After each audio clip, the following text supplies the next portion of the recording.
እጅግ አሳዛኝና ልብ ሰባሪ የሆነ መረጃ ተሰምቷል። በኢትዮጵያ ፌዴራል ፖሊስ በፖሊስና ህብረተሰብ ቴሌቪዥን በዜና አንባብነት በፕሮግራም መሪነትና በመድረክ አስተዋዋቂነት እንዲሁም በወንጀል መከላከል ጠቅላይ መምሪያ ለበርካታ ዓመታት በታታሪነት በታማኝነትና በቅንነት ስታገለግል የነበረችው ኢንስፔክተር ኪያ ንጉሴ ቱሉ ባጋጠማት ህመም በሕክምና ስትረዳ ቆይታ ጥቅምት 27 ቀን 2018 ዓ.ም በ40 ዓመቷ ከዚህ ዓለም በሞት ተለይታለች። የኢትዮጵያ ፌዴራል ፖሊስ አመራርና አባላት በመኮንኗ እልፈተ ህይወት የተሰማቸውን ጥልቅ ሐዘን እየገለጹ ለቤተሰቦቿና ለወዳጅ ዘመዶቿ እንዲሁም ለስራ ባልደረቦቿ መጽናናትን ተመኝተዋል። እኛም በሚዲያችን ስም ለኚህ ግለሰብ ቤተሰብና ወዳጆች በሙሉ ልባዊ መጽናናትን ተመኝተናል። ማጆሪቲን ለማግኘት ብለን ተሰሚነትን ለማግኘት ብለን ተወዳጅነትን ለማግኘት ብለን ሚዲያውን ለማግኘት ብለን በኢየሱስ አዳኝነት ውስጥ ሌላ ነገር ባናስገባና መሰናከያዎች ባንሆን ጥሩ ነው። ምናልባት ዛሬ ያሸናቸው ሰዎች እኮ ነገ ወደ ኢየሱስ ሲመጡ ይታዘቡናል። መጽሐፍ ምሳሌ 23 ላይ ሲናገር እንደዚህ ይላል፣ እውነትን ግዛት እንጂ አትሽጣት ይላል። እውነት ዋጋ ያስከፍላል። ከወጣትና ባለሀብት የጋብቻ ጥያቄ ቀረበልኝ በማለት ዘማሪት ሶፊያ ሽባባው ያጋራችው መልእክት በበርካቶች ዘንድ መነጋገሪያ ሆኗል። ከወጣትና ባለሀብት የጋብቻ ጥያቄ ቀረበልኝ፣ የ6 ሚሊዮን ብር መኪና ገዝቶ ልሰጠኝ ልስጥሻለኝ።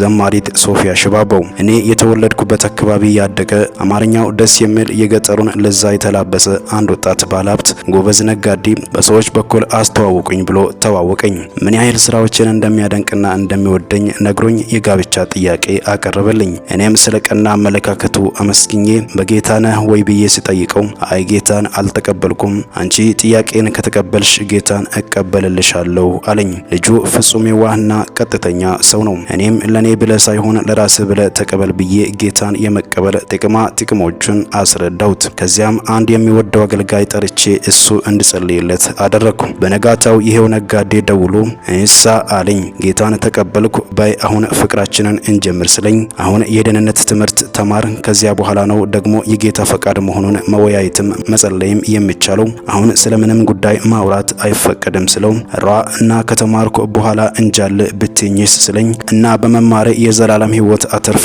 መሄድ ነው ምንም አትጎዳም ስለው ብዙ አልተዋጠለትም። ከተወሰነ ቀናት በኋላ የመኪና መሸጫ ቤት ሄዶ ደወለልኝና ነይ አሁኑኑ የ6 ሚሊዮን ብር መኪና በስምሽ ገዝቼ ልስጥሻለኝ። የምሩን እኔን ለማስደሰትና ለማሳመን አስቦ ነበር። እኔም ቆጣ ብዬ ምን ለማለት ፈልገ ነው ይሄ ለኔ ስድብ ነው ስለው ብስጭት ብሎ አረ ይድፋሽ ምን ይቱናት አያ አለም። አዎ ንቀት ነው ስለው አረ እልም ያርግሻለኝ። እንደዚህ ማለቱ በጣም አሳቀኝ። ቆጣ ብሎ እኔ ላንቺ ካለኝ ትልቅ አክብሮት እንጂ ለማንም ልጃገረድ እንኳን ፈጽሞ የማላደርገው ነው ላንቺ አስቤ ልግዛልሽ ያልኩሽ ስለኝ የኔ ዋጋ እኮ ከልጃገረድ ዋጋ እጅግ ይበልጣል ስለው እየሳቀ ታይ እንጂ የሁለት ልጆች እናት መሆንሽን አትርሺ ስለኝ እኔ ስላከበርኩሽ ነው ልግዛልሽ ያልኩሽ ስለኝ እኔም በገንዘብ ልታሳምናኝ መሞከር ከክብሬ አውርዶ የሚፈጠፍጠኝ እንጂ የሚያከብረኝ አይደለም፣ አርፈ የእግዚአብሔርን ቃል ተማር ብዬ ዘጋሁበትና የሩቅ ወዳጆች ሆነን ቀረን። ወዳጆች ሁሉ ራሳቸውን ለፍቅር ወይም ለትዳር ብቁ ለማድረግ ቀዳሚው የእግዚአብሔር ቃል ነው። በትዳር ውስጥ ገንዘብ በጣም አስፈላጊ ነው፣ ነገር ግን ዋናው ነገር አይደለም። ዋናው ነገር የእግዚአብሔር ቃል ነው ስትል ነው ዘማሪት ሶፊያ ሽባባው ይህን መልእክት አስፈራ የተመለከት ነው።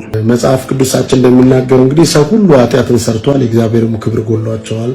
ያ ነገር ግን በአንዱ በክርስቶስ ኢየሱስ እንደዚህ በጸጋው ይጸድቃሉ ነው የሚል። ሁላችን በጸጋ ሄዳንና አሁንም የኃጢአታችን ስርየት በክርስቶስ ኢየሱስ ብቻ ነው፣ የራሳችን ብርታት የለንም።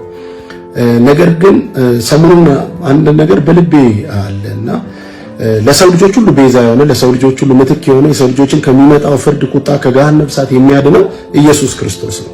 መጽሐፍ እንደሚናገር መዳን በሌላ በማንም የለም እንድንበት ዘንድ ከሰማይ በታች የተሰጠ ሌላ የለምና ይላል። ስለዚህ በተለይ የወንጌል ጥሪ ያለን ሰዎች፣ ወንጌል ለመስበክ የተጠራን ሰዎች፣ መድረኩንና ሚዲያውን የያዘን ሰዎች በአግባብ ሳናፍር ልንጠቀምበት ይገባል። ማጆሪቲን ለማግኘት ብለን ተሰሚነትን ለማግኘት ብለን ተወዳጅነትን ለማግኘት ብለን ሚዲያውን ለማግኘት ብለን በኢየሱስ አዳኝነት ውስጥ ሌላ ነገር ባናስገባና መሰናከያዎች ባንሆን ጥሩ ነው።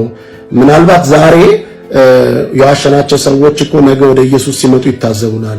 መጽሐፍ ምሳሌ 23 ላይ ሲናገር እንደዚህ ይላል፣ እውነትን ግዛት እንጂ አትሽጣት ይላል። እውነት ዋጋ ያስከፍላል። ማጆሪቲ ሊጠላ ይችላል እንጂ ማጆሪቲ ላይወድ ይችላል። ነገር ግን እውነትን ነው መናገር። በተለይ ለሰው ልጆች የዘላለም ሕይወት ጉዳይ ለሆነ ጉዳይ ላይ እንዴት እንዋሻለን? እዚህ ምድር ለሚያልፍ ዝናና ስልጣን ብለን ለማያልፍ ታይታ ብለን እንዴት ብንሞት አይሻልም? ዋጋ ያስከፍላል። እውነት ዋጋ ያስከፍላል። ግዛት እንጂ አትሽጣቱ። መግዛት ማለት ዋጋ መክፈል ማለት ነው። that means እንኳን አይደለም ብዙ ነገር እስከ ሞትም ሊያደርስ ይችላል ወንጌል። እሱን እውነት ነው ይዘልን የሚገባው። የተገኘንበት ቦታ እድል የተሰጠን ቦታ ሁሉ ስለ ኢየሱስ ልናገር ይገባል። እውነት፣ መንገድ፣ ሕይወት እኔ ነኝ ያለውን ኢየሱስን ከኔ በስተቀር ወደ አብ የሚያስገባ የለም የሚለውን እውነት ልንናገር ባገኘነው እድል ሁሉ ልንጠቀም ይገባል። ልናፍርበት የማይገባ ወንጌል ቢኖር ይሄ እውነተኛ ወንጌል ነው። በቃ ኢየሱስ ብቻ ነው ሊሰበክ የሚገባው።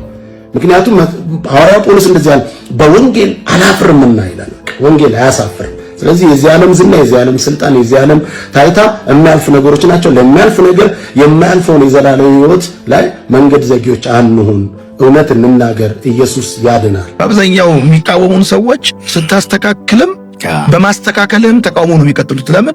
ዋናው ዓላማቸው ምንድነው? አንተን ማስተካከል ማቅናት ሳይሆን አንተን ማቆምና ማፍረስ። ግን እኔ አሁንም ወደፊት የምነግርህ ነገር ምንድነው? እንደ እግዚአብሔር ቃል እውነት አንደኛ ስማል፣ ሁለተኛ ሌሎችም ሰዎች አግባብ አይደሉም ብለው የሚሉኝ ነገሮች አሳማኝ እስከሆኑ ድረስ ብያለሁ ከሚል ድርቅናና ካፈርከው አይመልሱኝ አይነት መንገድ አልከተልም።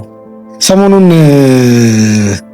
የኢትዮጵያ ኦርቶዶክስ በኋላ ደግሞ እዚሁ ኢቫንጀሊካል ሰርክል ላይ ደግሞ አጨቃጨቅ የሆነ ነበር። ማህበራዊ ሚዲያ ላይ በጣም የሚወዱ ሰዎች፣ በጣም የሚወዱ ለአንተ አገልግሎት በጣም ቅንነት ያላቸው ምንም ነገር ሲኖር ስፔስ ያላቸው ሰዎች ሳይቀሩ ሪያክት አድርገው ተቆጥቷል። እኔ ምን ልጠይቅላችሁ ብዬ በማህበራዊ ሚዲያ ላይ በፖስትኩበት ሰዓት ቢጨመቅ አንድ ነገር ላይ የሚያጠነጥን ጥያቄ ሁሉም ጽፏል የተናደደበት።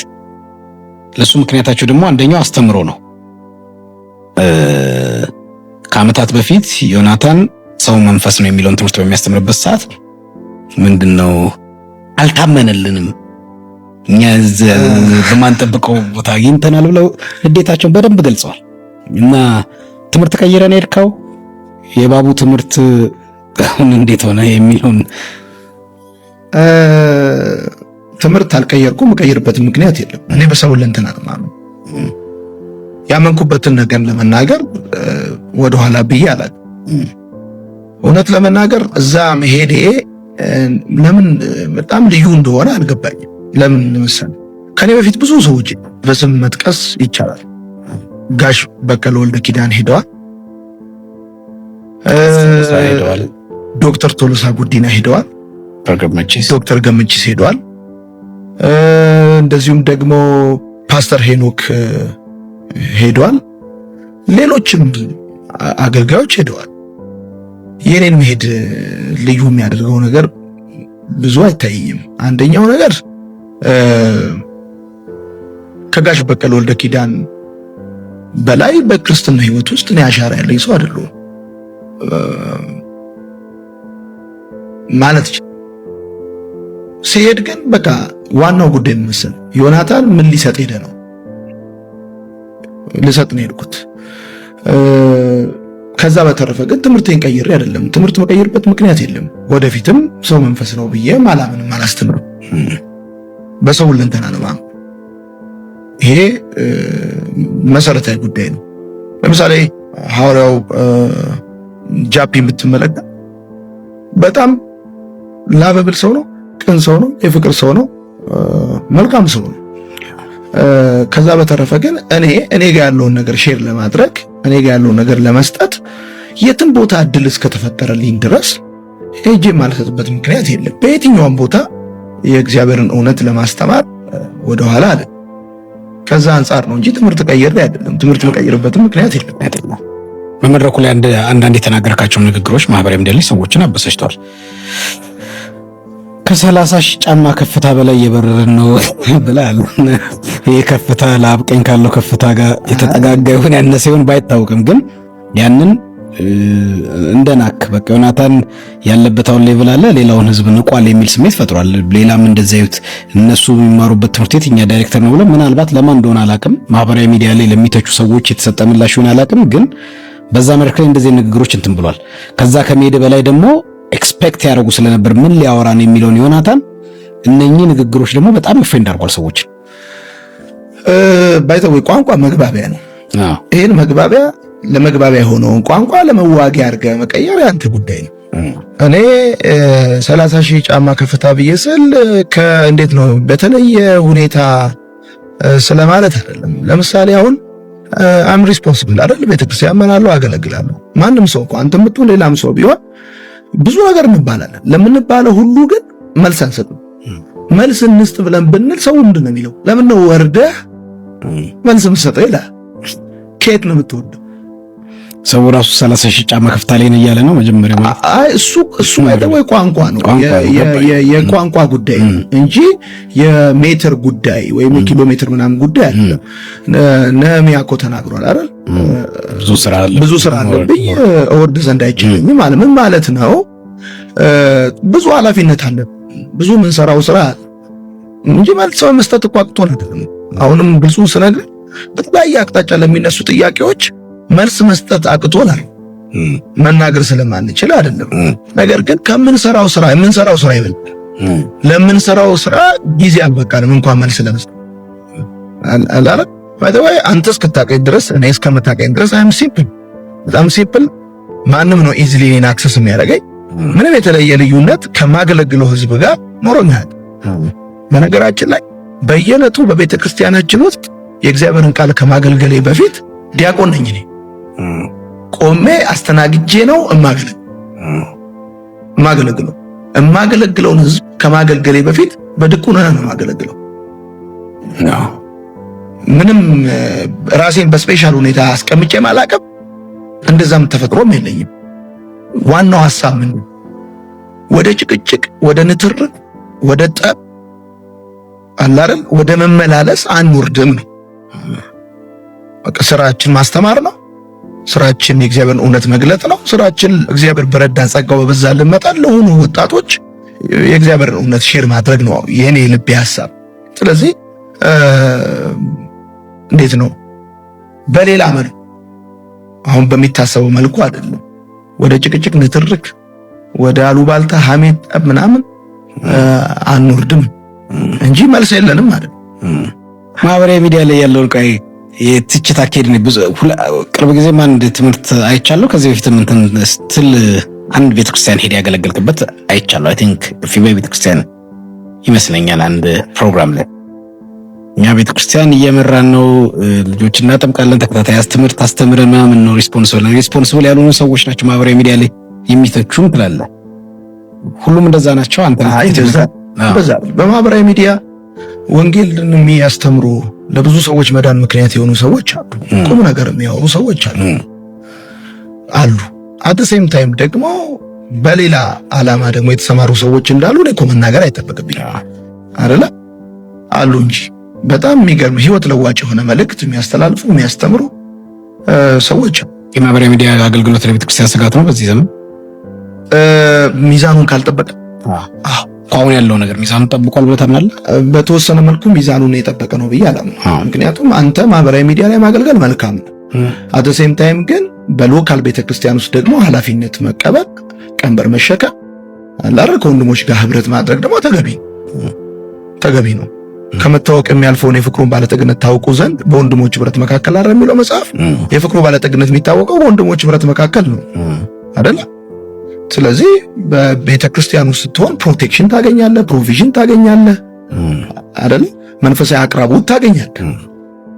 የገሃነም ደጅ የማይቋቋማት እኮ ቤተ ክርስቲያን ነው፣ ግለሰቦችን አይደል? ስለዚህ በቤተ ክርስቲያን ውስጥ አድራሻ መያዝ ጥሩ ነው። የዩኒቨርሳሏ ቤተ ክርስቲያን አባል መሆን የሚታወቀው በሎካሏ ቤተ ክርስቲያን ውስጥ አድራሻ ሲኖር ነው አይደል? የእግዚአብሔር መንግስት አባል መሆን የሚገለጠው አንዱ የቤተ ክርስቲያን ውስጥ ያለ ኮሚትመንትና ሰሚሽን ነው። ከዛ አንፃር ሚዛኑን መጠበቅ አለበት ነው የኔ ሐሳብ። ማህበራዊ ሚዲያ ካለው ካነሳሁት ጎን ለጎን ዛሬ ሁሉም ሰው የቅበት እምነት አገልጋይ ነኝ እያለ ነው ማህበራዊ ሚዲያ ነው የተማረውም ያልተማረው እና ሁሉም አቃቢ ሆኗል። የቅበት እምነት አገልግሎት መልኩ ይህ አይመስለኝም። ኢትዮጵያ ቤተክርስቲያን ውስጥ በጣም እናቃቸው ቅበት እምነት አገልግሎት ውስጥ ቆዩ ትላልቅ ሰዎች አሉ።